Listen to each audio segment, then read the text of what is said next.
In today's episode, we're breaking down the key strategies to creating a captivating customer service training and how to reinforce those standards throughout the year. From EngageMint, this is Flip the Switch.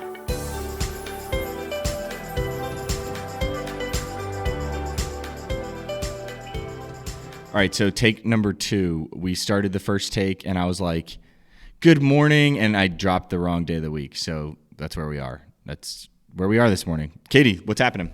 Excited to be back on the show. All right, let's jump into it. So today we are talking about something that we have been getting messaged about, getting emailed about, getting called about over the last couple of weeks. It must be that time of year. People are starting to plan for football season in the fall. And we say football season because we'll talk about it why.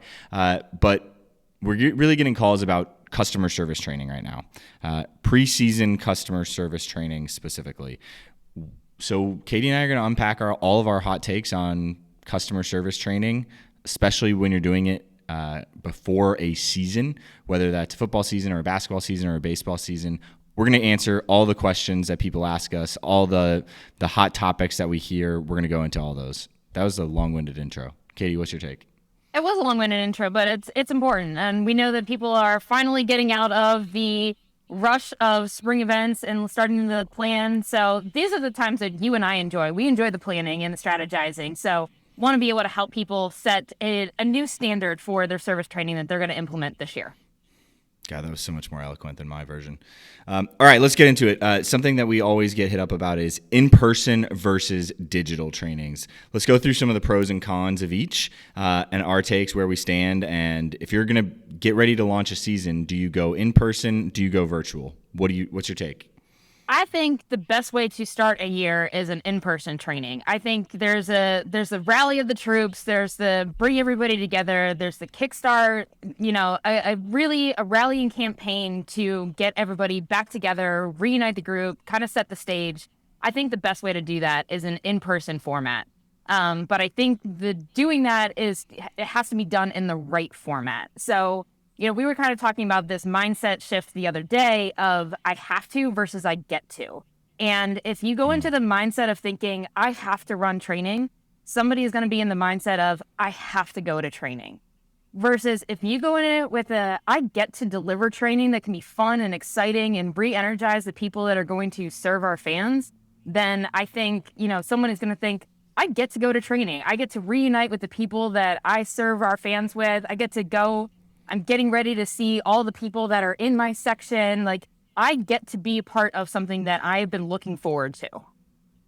That's a good take. I think you definitely come at it from a different angle, too. If you come at it with the get to, you're going to create activities. It's going to be interactive. You're going to have games involved, as opposed to just standing up on stage with a PowerPoint presentation that you're like trying to compile at the last minute and ends up being garbage. Exactly. Nobody wants to deliver that, so nobody wants to listen to that. So how can you, I know we're going to go through this with different tools and tricks, but how do you make it something that you actually want to deliver and something that somebody would want to sit through? That's awesome. Okay, so going back to this in-person versus virtual, I do think there are a lot of pros of virtual training, and here's why. One of the biggest cons that I see with in-person training, especially like preseason training, is we get everybody together, we talk about some key concepts before the season starts, and then we never talk about those concepts again until next year, where we rehash the same version or a slightly different version of the training. So to me, that is where digital or virtual training can come into play, is you can chop up bite-sized pieces of content and deliver those trainings throughout the year that people can watch on their own time. You don't have to bring everybody together, pay for pizza to feed everybody and drinks and rental space, and you don't have to do the whole show. You can create content on your laptop via simple, easy, free programs and distribute virtually via email or text message, however you have these people's contact informations. That's where I think digital training comes in. I think the virtual training works really well for reinforcement. Maybe it's not necessarily the thing that sets the stage and that's the thing that starts everything every year, but, could you also, there's so many different technology tools that you're saying, can you just record a 2-minute video on your iPhone? Hey, hey folks, we're looking forward to this week's game. Here's our opponent. Here are a couple things you need to know. Just want to reinforce this message. And it can be as simple as a 2-minute iPhone video that you can distribute, as opposed to a lengthy, session that somebody has to sit through that they may not, we know that people will pull up seminars and walk away from their computers. How do you avoid that? How do you make it something that people are actually going to listen to the content and take away from it what you're trying to deliver? Yeah, so it's really interesting on this note too. I think a lot of people, when they think digital or virtual training, they think like getting everybody together in a Zoom. And that's really this just duplication of what you're used to in person and doing it digitally. And that is where people go wrong. I think the better way to do it is what you said, is like, can you create a 2-minute video and send it out to everybody and let them watch it on their own time? If dude wants to watch it while he's on the toilet, like whatever, like as long as he watches the content, right? That is the point, is like it can be asynchronous. It doesn't need to be synchronous all at the same time. And we can proliferate information more effectively that way. Right. And particularly we know that there are so many individuals that come in and work on a single game basis. So how do you find the ways to communicate with those individuals that are working one game? You want them to know, and maybe you do a custom version for them. Hey, this is our team. This is our stadium name, just so you know what stadium you're working at today, because that can be a problem. Here's the opponent, just so you know exactly who they're facing. And here are the 3 things that you need to know to be successful in representing our brand today, because these individuals go to a different location every single week. So how do you help them know who they are serving that week? And sports teams get caught up in this, like, oh, it has to, if we're going to do something like that, it's got to be a big production. Like you said, just record it on a selfie on your phone while you're walking somewhere. I mean, Jesse Cole's the king of this, right? Yes. It's the Savannah Bananas. I mean, he's notorious. I mean, he has his like 1 minute, I forget what they're called, 1 minute leadership minutes or something like that, where he literally is just walking around the stadium with his arm extended, talking into the camera, giving insights, right? That is something that's so simple to do that I don't know why we don't see it, but I don't know. I think it's because everybody thinks if we're going to do something like this, it needs to be highly produced, but it doesn't. The information is what's important in this context. Yeah. I mean, I've watched Dick Vitale do the same thing. I mean, some of his segments end up on ESPN when he's literally recording, FaceTiming from his iPhone, walking around the venues that he's in. If Dick Vitale can do it, you can do it for your in-person or for your training for your staff. All right, so we went down this rabbit hole of really how to reinforce what people learn in this in-person training preseason, but really this session is about the in-person training preseason because, again, that's what we're getting called about right now. So let's talk about some more like tools and tricks to make your in-person training better, tools and tricks that we use when we're working with sports teams to do this type of stuff. Katie, you got any favorites? I love stories. I mean, the number of individuals that you have, I've talked to so many people that when I was leading a group last year, we actually did a competition to see who was the longest tenured usher in our small group. So, then we had a competition of, well, one person worked from 1960, but he missed one game. One person has been working since 1961. Who has the better record? And then what were some of the stories from their time working working as an usher? So like, how do you pull the stories out? I mean, these people have more experience than we do running the training. What are some of the things that they've experienced and how do you incorporate that?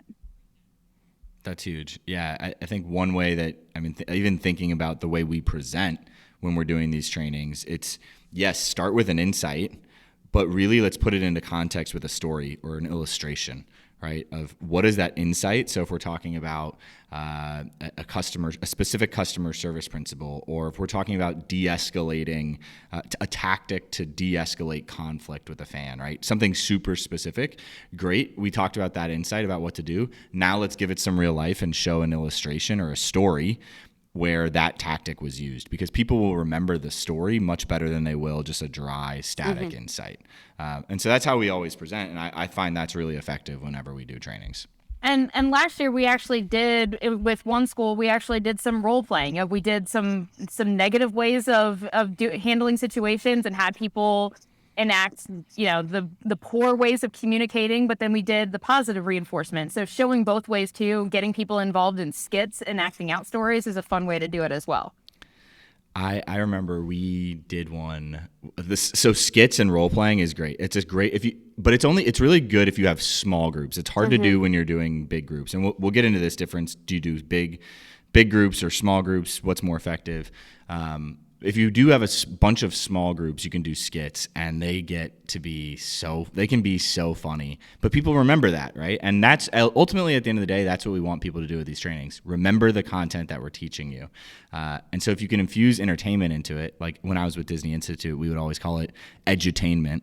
I like that and phrase. and that's where I think you should be going with your training. Right? At the end of the day, we're adults, but we still all have that kid in us. Like the most fun, we want to have fun if we're going to go to an all day training or something like that. So the more things you can infuse into that, the better. So role play, that's a good one, Katie. Another like tool and trick that I use that I love is trifolds. So if we have any churchgoers listening to the show, right, or like any like non-denominational Christians or anything like that, this is kind of where I get the tactic from. Of you go to church and you get like a little trifold, and it's got fill in the blanks, and at different points during the session they'll throw the whole sentence up there, and you'll look down at your sheet and you know that's the sentence, and you fill in that word. And so we'll do that with different keywords that we're trying to drive home. Is we'll make a sentence, and in that trifold, right, we got a blank. So I think trifolds, notes that people can have and take home and can follow along. That's really, I don't care if they take the content home. I don't care if they take the trifold home. If it ends up in the garbage, that's fine. The point is, I want to see it filled out. I want to see them tracking with me throughout the thing. And it kind of gives your brain a next point of like, oh, we're 75% of the way through this training. I should stay. I can pay attention for that much longer. But the human brain, if we don't know what's next and it's not the most riveting content, we'll tune out. And so that's where it can kind of keep people tracking throughout the training. So we definitely love trifolds whenever we're doing any type of like big 90-minute training, 2-hour training, something like that. I like your point of you need to kind of know where you are, like setting expectations and giving parameters of this is how long this is going to take. Like we're going to cover this section for the next 20 minutes, or, setting parameters and letting people know when they have breaks, how long each content piece is going to take, I think is going to be really important. If people think that they're coming in for one long 4-hour session that is going to be people talking at them for the whole time, that's not anything anybody is looking forward to. That's not anything anybody wants to participate in. For sure. Another tool and trick that I love for this stuff is if you want to get a more engaged group, talk with them. Don't talk at them, talk with them, right? Mm-hmm. So taking pop-ups constantly, right? So we'll do, once we've told our own story, we'll go into the crowd and say, all right, what other stories does that make you think of in lines with this? Like, can we think of any other local examples of where that's happened? And people start sharing stories, and you're like, that's incredible. Where does anybody have that written down? I remember we did a training with a school last year where a story got shared, and it was like an all-time story where there was an usher. We were talking about kind of like attention to detail, and we were talking about proactive service, and there was a usher that found a guest's diamond ring, like a wedding ring, like in this 100,000 seat stadium, and they brought up that story when we were doing the training, and the guy that leads the kind of the guest service there at this school literally goes, I've heard that story for years, and I've never been able to find who told that story or who actually did that. And he's like, now I know who the person is. Like, this is great. Like, we would love, and I'm like, yes, we should be proliferating this story and like highlighting it in the tribal lore of the organization. Like, this is what great service looks like. So you can start to capture stories there as well, but like writing those down, and then you can build training around those stories. Well, and we talk all the time, too, about how it's not just service, but it's the experience, and that there is a distinct difference between customer service and customer experience, and how it goes from not just dealing with the fan directly in front of you and how you interact with the fan directly in front of you, but how that can have the lasting impact on their overall customer experience. And those stories really help reinforce that. If you don't know what that fan encountered after they walked away from you, if you don't know that they went and told somebody else, if you don't know that that story has lived on in the organization for years, that people have been talking about it, you don't understand the impact of that experience that you have created. You only look at the service aspect, but we're trying to help create the whole experience aspect. Love it. All right, let's talk about unique things, like things that are like really unique to stuff that we do when we're doing trainings that we love that like not a lot of other people do. You got any? I don't have any, but you've got this one listed here, beads. So you got to tell me more about this beads. All right, so this is actually before your time, and this really only works when you're doing small groups and a lot of so when we say small groups, I'm talking like groups of 50 or less. So again, we can talk about this. Do you do one giant training with 10,000 people in it? And 10,000 is a lot, but do you do one giant training with like 1,000 people in it and we're training all the ushers at one time? Or do you do a bunch of smaller groups throughout the course of a week, right? So this only works when you're able to do those smaller groups of 50 or less. But what you do is like you really start to incorporate games and competitions. So one thing that I love, little tactic that gets people like going right away, creates curiosity, is like go to the party store and we go to the party store and we get beads, different colored beads. And so when people walk in, they put the beads around their neck and we're like, grab a color and go sit with those people. And they're like, what is happening? This is not, I thought we were doing customer service training. And so you started off and you're like, this is the red team, this is the blue team, this is the green team. And they're competing against each other the entire time. So if they pop up their hand and answer a question, they get points. Their team gets points. And you're literally having them compete against each other. So people are way more engaged, not because the content's that much more interesting. Content's the same, but because they're trying to beat the other team because they could win a keychain at the end, right? Or whatever like whatever issue gear you got lying around in the extra closet, right? You can bring out as prizes.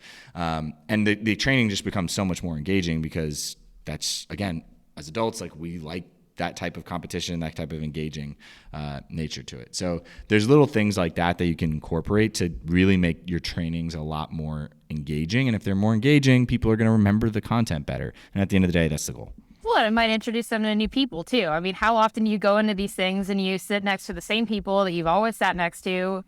This introduces you to new people that are part of the usher team and expands the circle, creates a greater camaraderie amongst that whole group. No doubt. Okay, well, let's talk about small groups versus big groups. Any takes? I think if there's something, general, common purpose, standard language that is applicable to everybody, it's great to have that in a large group setting. But then bringing it down and figuring out how it applies to the ushers, how it applies to concessions, how it applies to parking, then that's when you start to break it down into those smaller groups and find ways to really hone it in and bring that group together. So I would start large and then break it down into small groups. Yeah, like another way to think about it, if you're listening to this, is the way Katie and I and the engagement team, the way we talk about things is global versus local. Global versus local. What applies to everyone? What applies to a small subset of people? And break it out that way. I do think for like managers and supervisors that are leading people, you're much better off doing a small group because they're really the crux in all of this. Like your game day supervisors, again, specifically talking game day training, but if you're a retail store or whatever it is, your managers and supervisors is where this lives or dies. Right? You can train everybody, but at the end of the day, your managers and supervisors of the frontline people are who is going to be reinforcing this. They're going to be the ones leading your pre-shift meetings. They're going to be the ones infusing this information, this global information, into their local meetings on a regular basis. So my take is it's always good to do global for frontline and big mass group, everybody, but then let's go local for the managers and supervisors and really hit in on them. Go back to some of the role play that you mentioned, right? Doing some of those games and actually get in on the exercises for them of like, okay, great that you know this information now. Now, how do you lead with this information? Those are very different things. Well, do you recommend managers and supervisors have a completely separate training from the large groups, or do you think just having that subset is enough? A 30-minute break off after that one. I was going to say, you could go either way. I think it's important that whatever the frontline people are going through, managers and supervisors also go through that same training so that they can answer questions. And so that they know what information that their people are hearing. But I think they need additional information. So I'm always partial to have everybody trained at the same time. but have a separate session, either preferably before, but you could do before or after with managers and supervisors. What are some of the other things that you like to do specific for managers and supervisors? I mean, this is a group that has kind of elevated themselves already. So what extra incentives do you think should be offered to this group? Not just you have to sit through another training, but what other incentives should be provided to this group to help you carry out your mission? Like incentives to go through the training or incentives throughout the year? Both. Great question. So let's talk. I mean, if we're going incentives, I can even help stall for you. So I mean, yes, like my mind help me stall, because I'm like trying to get a grip on what you're asking. Go ahead. I mean, my mind kind of goes to similar to the activity that we did with one program. You did like an amazing brace style training. So that way they got access to areas of the stadium that most people would not normally get to have. So is there something that you designed specifically for managers and supervisors at that time that gives them access to areas of the stadium that they may not get, gives them, something that is extra, that really shows how important and special and unique they are to you. But then again, how do you help reinforce that? I mean, these guys really are the ones that are helping to reinforce that and work with the teams throughout the year. Yeah, I guess for me, when I think about those things, I don't necessarily limit those, like that access, that the exclusive things, like, hey, by participating in this training, like you get to see these things that nobody's ever seen before. You've worked here for 10 years and you've never seen this stuff. I don't think that should be limited to managers and supervisors necessarily. So I guess when you asked that question, my brain was more so going towards, can we let them pick their teams, right? Or can we bring them into the recruitment process of people and make them feel more valued, make them truly, even though they're part-time employees, they're a little bit more than part-time employees because they are leading people. So more so like, how do we include them into, maybe that we're including them into some of the design process of like what these behaviors are. So we're talking with one school right now, one Power 5 school, about, hey, like what would it, if we're going to revamp these, like can we bring some of these ushers and from the managers and supervisors, your superstars, can we bring them into this process because they've worked here way longer than any of us designing the training have worked here. So can we bring them in and say, what do you think should change? Like that's some of the things that I think specific to managers and supervisors could be some perks as to this whole training concept. I like that. I think giving them a voice and letting them be a part of the process. They've been there, they've been through it longer. I think that it's really important. Well, let's talk optimal length of training. What do you got? I think it depends on the content that you have to cover. So what are the content that you get to cover? I'm going to switch my mindset shift here. But, what are the things that are important? Do you have some safety things that you have to do? I would say as quickly as you can roll through the safety training, all of those kinds of things. The length that we had for some of our storytelling and sharing common purpose and service standards, we were around 75 to 90 minutes, which I think was the appropriate amount of length for sharing the content that we had and allowing time for individuals to engage in conversation with us. So it's figuring out, what information is essential, what information can be fun and engaging, and then do you have an activity on top of that? So we did a tour of the stadium with the skits and role play, which was about another hour. So I think it depends on what all components that you have. Yeah, I agree. If you're delivering information, Mm-hmm. 2 hours should be tops. Like yes. You really, I mean, you're just going to get diminishing returns for what you're paying these people to show up, the food that you're going to have to supply, all that. I mean, you're getting major diminishing returns if you're keeping people in a room for more than 2 hours and just delivering information to them. Not worth it, in my opinion. Now, to your point as well, this is also my meeting stance, is like, if we are going to meet, we should be doing things that I could not do on my own.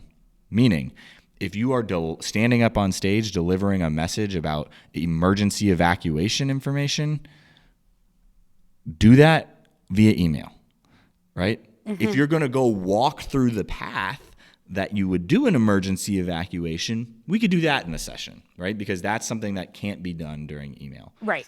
So same thing just goes with information delivery. The more information that you can just send ahead of time, or afterwards, preferably ahead of time, and then you talk about it in person, that's a much better setup, right? If we're having dialogue in person about it, that's something we can't do via email on our own. So it's like the whole asynchronous versus synchronous communication that we always talk about on this show. If it can be done on your own, do it on your own. If it has to be done in person, do it in person. Now, what is your take on this? Because I know that based on some of the staffing companies that individuals contract with, they will have a 4-hour minimum. So individuals feel like, well, I'm paying them for 4 hours. I might as well fill the 4-hour time block.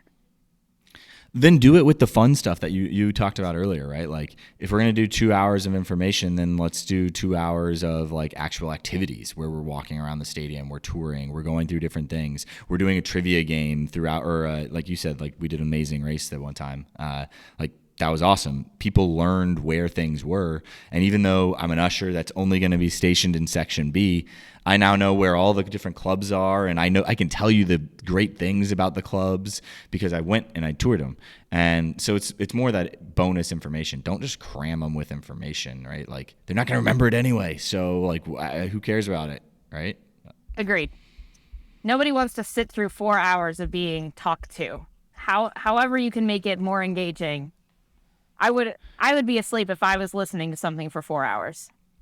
Well, this goes into like what we had here written down of like type of content, right? Should it be more, if you're doing a big preseason training, should it be more informational or should it be more inspirational? What's your take? I think the vast majority of these individuals, I mean, how often do you really have that many new people working here? So they kind of know a lot of the rules, or they know a lot of the guidelines that they should be following. So how do you find a new way of presenting it that is making it fun, making it engaging, making it a little bit different? How are you transforming from the way we've always done things to the way you want things to be done? So I think it's got to be a lot more aspirational and inspirational than informational. So do I. And again, this goes back to the virtual trainings and like the follow-ups mid-season every week. I mean, this is something that we do with a lot of our clients is preseason or not preseason. We map out all the different games and we take the content that we delivered in the preseason training and we break that up into chunks throughout the season so that we're reinforcing it in a pre-shift guide that we create for clients. And we meet with the head managers and supervisors of guest services and we say, hey, here's the content for the week. Make sure this is distributed to your managers and supervisors. Here's how they should talk through it. And it's normally taking a story from a great service story from the week before, wrapping that around some piece of information, right? So we're taking that information, wrapping it with an illustration of how it's applied, and they're delivering it out, right? And so that is the type of stuff where, like, I think from an information piece, and the information is always really important. Like for us, from a customer service perspective at Disney, knowledge of the park, and if I ask a cast member where's the bathroom, that person should know where is the bathroom. So knowledge is a really core important part of this, and it's hard with part-time workers. But if you just try to pepper it all at the beginning of the season, it's not going to work. You got to sprinkle that in throughout the course of the season. 100% agree. All right. Well, let's talk. Pre-work. Who should be in attendance? These are kind of our final questions that we got here on the document. I mean, you kind of hit on the pre-work. I think it's some of the more dry content that you want to get out of the way. Like, what are the things that people can learn and read on their own time, watch on their own time, so that you can briefly cover it and move on to the more aspirational, inspirational content that you want to cover during your sessions. Maybe for your managers and supervisors, there's a little bit more to it of the customer service, customer experience framework that you want them to learn about for the year. But I would not have too many expectations of pre-work getting done prior to the session. Yeah, it's more of a, hey, we're putting this out there and the overachievers will look at it, but the majority of people assume that they haven't looked at it. Exactly. Well, cool. One thing I would say, as just a call to action for everybody listening, we have got a team of ex-Disney leaders that are ready to jump in and help you guys with your customer service trainings before the season starts. So happy to help in whatever your needs are there. Feel free to give us a shout. This is, again, stuff that we do all the time. This is our bread and butter. Even though we like working on a bunch of other things like NFTs and bigger customer experience journey maps and different kinds of things, this is kind of the bread and butter. Every time this time of year around August, we're slammed with customer service trainings every weekend. So feel free to hit us up. Katie, any other plugs?